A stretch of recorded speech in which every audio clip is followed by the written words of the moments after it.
اور بچوں آپ سب جانتے ہیں کہ امام کے جو صحابی تھے احمد بن ابو نصر، جس کا میں نے آغاز میں بھی آپ لوگوں سے تذکرہ کیا، جب انہوں نے امام سے پوچھا تھا کہ مولا میری دعائیں جو ہیں وہ قبول کیوں نہیں ہوتی، تو مولا نے اس کے جواب میں کیا بتایا؟ آپ لوگوں میں سے کوئی بتا سکتا ہے؟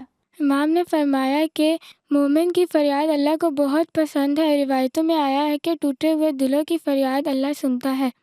جزاک اللہ، بالکل درست۔ اور بچوں آپ سب لوگوں کو معلوم ہے کہ امام نے جو یہ جواب دیا تھا، اسی جواب میں امام نے 3 باتوں کی نشاندہی اور کی تھی، جس میں سے سب سے پہلی بات جو امام نے فرمائی، امام فرماتے ہیں کہ آپ کو جب بھی کوئی مشکل آئے اس میں صبر سے کام لینا ہے۔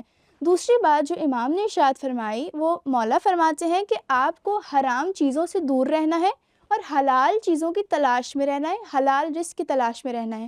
اور تیسری بات جو امام نے ارشاد فرمائی، مولا فرماتے ہیں کہ تم اپنے رشتہ داروں سے اپنا تعلق مضبوط کرو، تحفے دے کے، گفٹس دے کے تم رشتہ داروں کے تعلق کو آپس میں مضبوط کرو۔